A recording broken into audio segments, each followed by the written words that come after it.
Hey, everybody, it's Eddie from Tokyo. This is your cryptocurrency update from Japan. I have 4 SEC versus Ripple related updates and about 2 minutes of catch up on the project Quant. And yes, it does also relate to a change that Ripple just made. And Vechain, wow, Vechain, Sunny Lou, your timing is just perfect. And then there is a use case with XRP in Japan that I want to talk about. First, Jim Filan, he uploaded about 6 or 7 hours ago the briefing schedule for motions to dismiss. It's coming from the Ripple side, and they wish to submit a combined letter motion. That would be for Brad Garlinghouse, for Chris Larson, and Ripple. And they say they can do it in 10 pages or less. And they're kind of making a little bit of a change, because in a combined, if they did it individually, they would be allowed 5 pages each.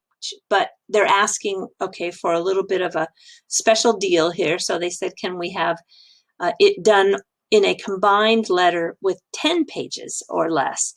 And it's in regarding to the several discovery issues that they have.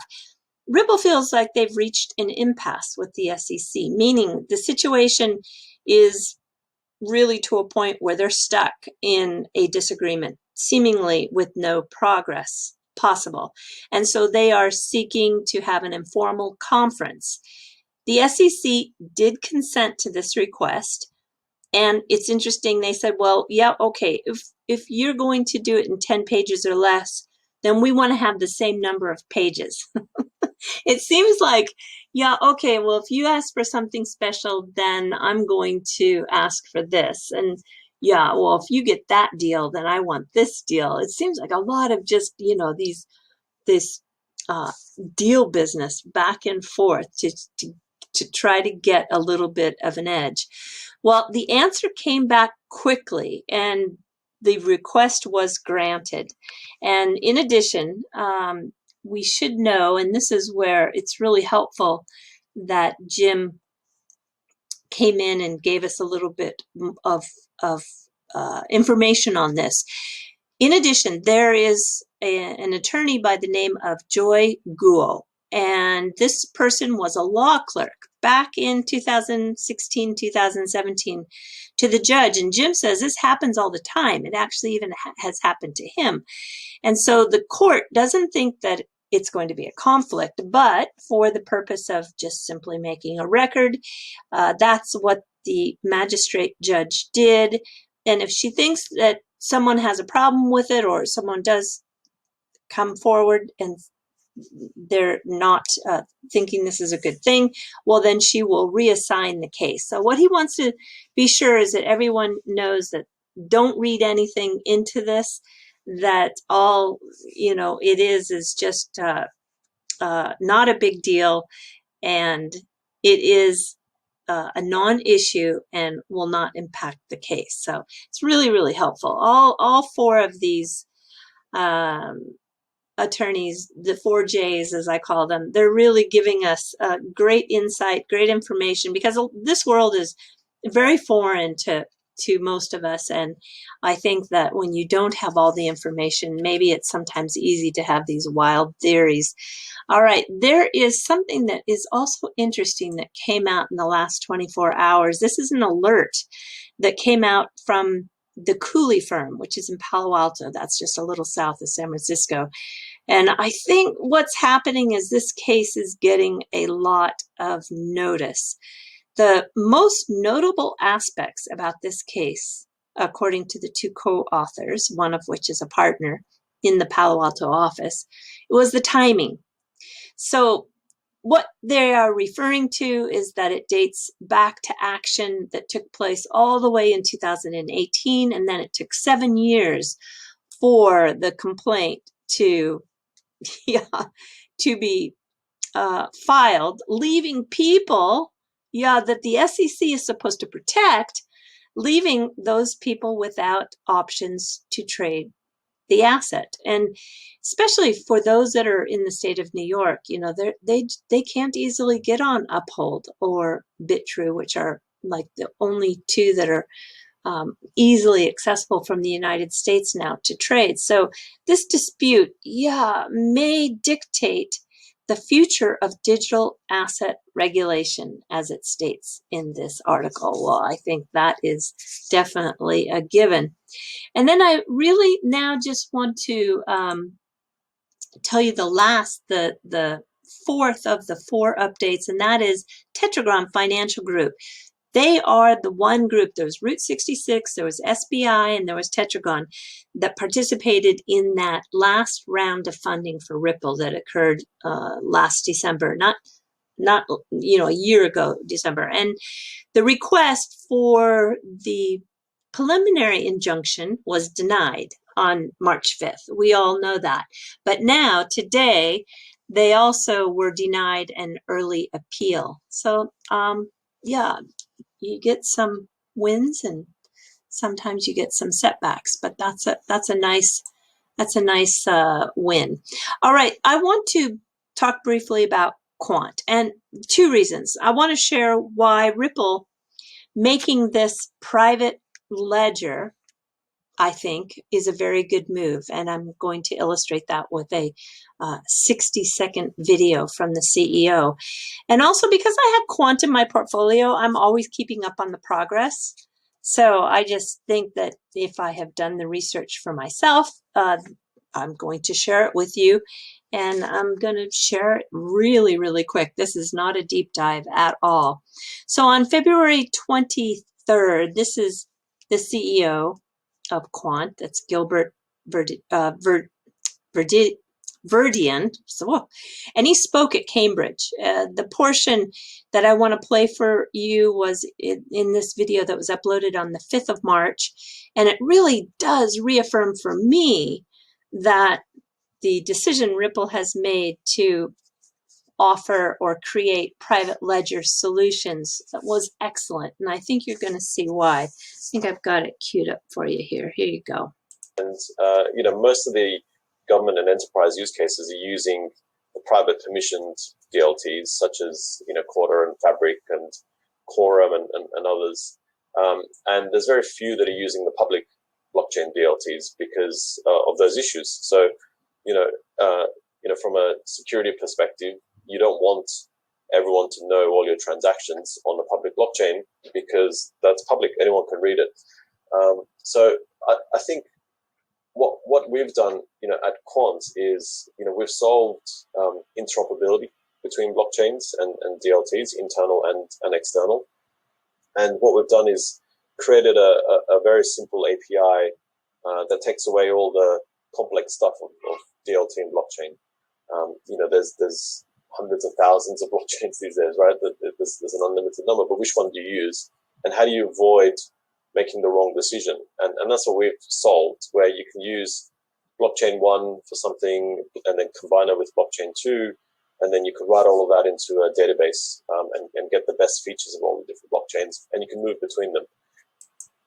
So that is, so that really does tell me that the financial institutions really require those private blockchains. So I'm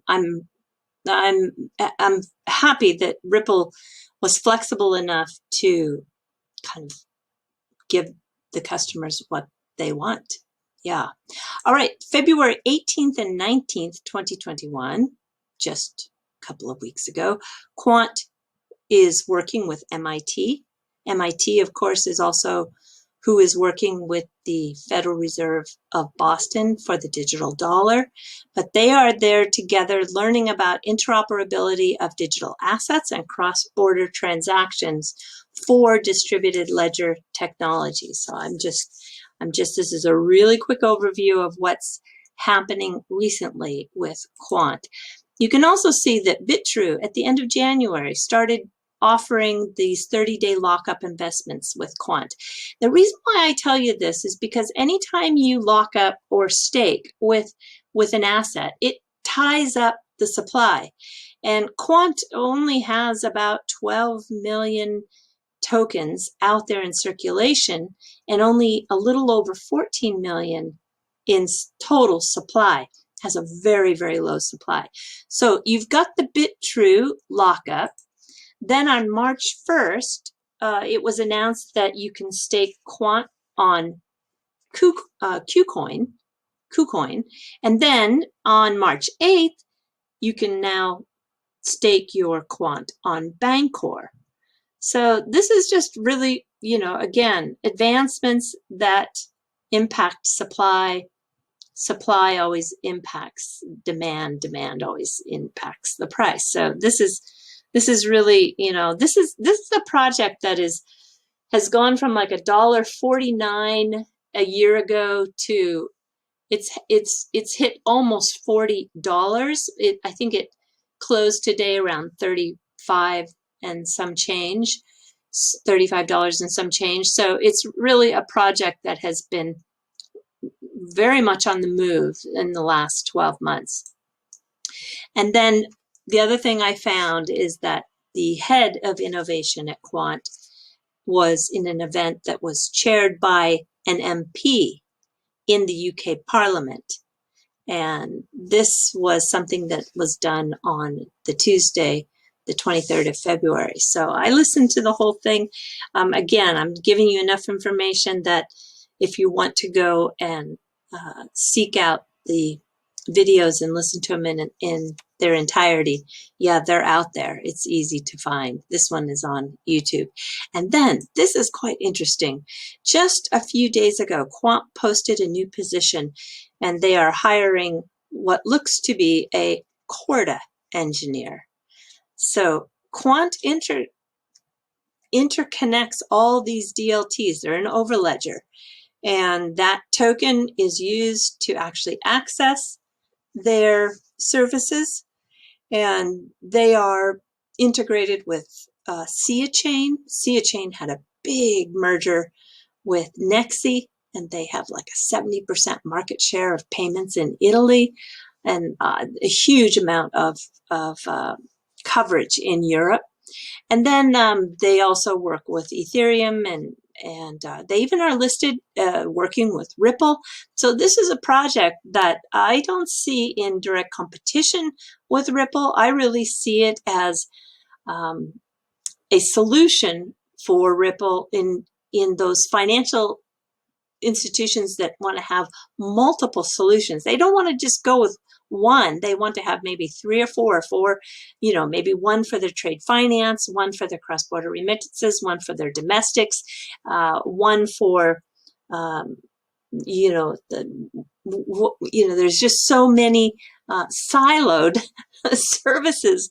And unfortunately, we're not getting away from the silos, but the overledger that Quant offers really is a huge solution, and it allows all of those solutions to be successful. So that's why I like this project.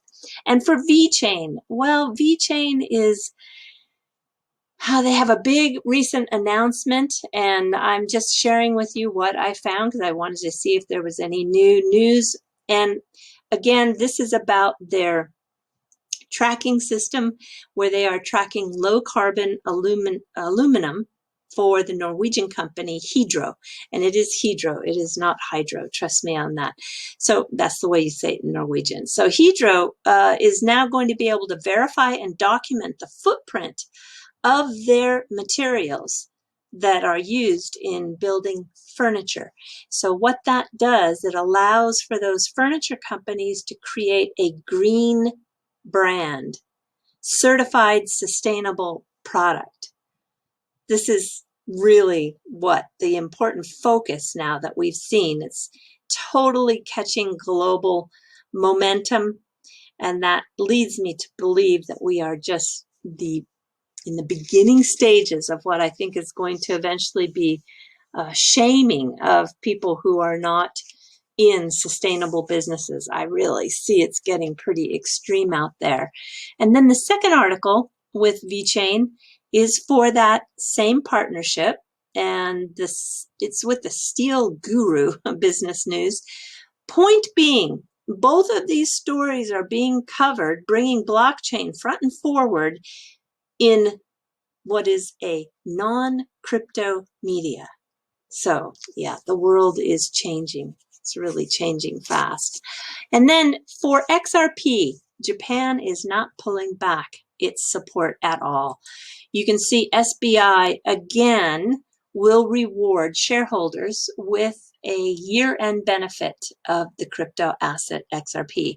So fiscal year end for Japan is March 31st. I know it's a little bit wacky here, but we are coming to the end of 2020. And then the crypto or cryptographic asset, that's the official name for virtual currency. I sometimes think that this word token, coin, crypto, virtual currency for the newbies in this space is really confusing. They, I think, don't know that a lot of the time those terms are used interchangeable. I wish we kind of came up with a global standard. And SBI invested in an exchange called FX Coin, enabling XRP now to be used in the on-demand liquidity going out of Japan. And it has 2 employees, FX Coin does, that are actively writing for Cointelegraph Japan. This is the senior strategist, Matsuda-san. And also there is a I'm not sure what his position is, but this is Nakamura-san, and he is also with FX Coin. My point on this is that it's really good for XRP to have some, people who are using XRP and ODL that are actually able to write in the media, because as XRP holders, you know how skewed media is towards just having Bitcoin articles. So I think it's really, really great. And then this is interesting. This is something that came out on Friday's announcement. SBI has a graduate school. I'm not sure if you know that. It's a graduate university, very small, very specialized, just 60 full-time students. 30 get recruited in the spring and 30 get the recruitment done in the autumn session. And they're 2-year programs. If you don't want to go 2-year programs, you also can do some of their single course options. It's very expensive. But Mr. Kitao has been in the role of president, I think, from day one. And now there is going to be, starting April 1st, a new president. He's going to, it says here, they use the word resign. I think it's just, he's stepping down. And there's going to be a Fujiwara-san who's going to take his place. And then the location of this school is going to change. They're going to move out of this iconic address, which is 1111 Marunouchi. And this is an iconic building too. It has the Four Seasons Hotel in it. It's just in the heart of the banking financial district of Tokyo, across from Tokyo Station. This is the view from the restaurant bar area, which is, these fine hotels, you can slip into them in the middle of the day or in the evening and eat lunch, dinner, or just have a drink at the bar. This is one of those places I love to go into if I'm in this part of the city and I have a little bit of time. Anyway, the Four Seasons is really a luxury brand hotel, and it's just so nice. And this is one of those, aha, let's go kind of places. And then getting into the fluff that's a little bit, I don't know what to think. It's part of the sustainable. It's part of the sustainable goals again. This one fulfills the 4 of the global sustainable goals that everybody is trying to achieve, companies around the world. This is Asahi, and they are making edible cups. So what you see with this is cold coffee. This is some parfait dessert. And then I think if it rolls to the next picture, I forget. You're using it for a beer and or your vegetables, kind of side snack there, nibbles. Anyway, the cups are completely edible. If I were to ask you what flavors do you think they are, there's 4 different flavors. You might be able to guess maybe 1 or 2. but the first flavor is plain, so nashi, no taste, nothing. Second flavor is shrimp. The third flavor is nuts. That actually sounds good. Nuts. And the fourth flavor is chocolate.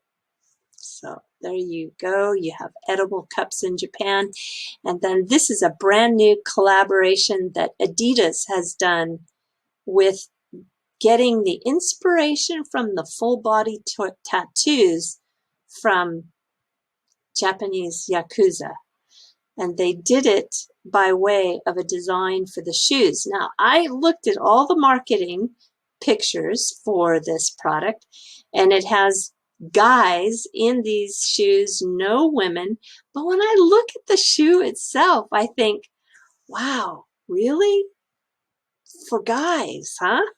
Maybe, yeah, maybe I just don't know what the young guys are wearing these days, but this looks like something I would wear. I don't see it as, it just doesn't look like a, yeah, well, maybe I shouldn't think in those kinds of terms. I do like the shoe a lot. It's Mount Fuji with the Hanabi, which is the fireworks, and it's in the same style and design as those full body tats are. I love the shoe, but I was surprised that it's being marketed to the young men. All right, everybody. Yeah, do take care. Sayonara for now. Bye-bye.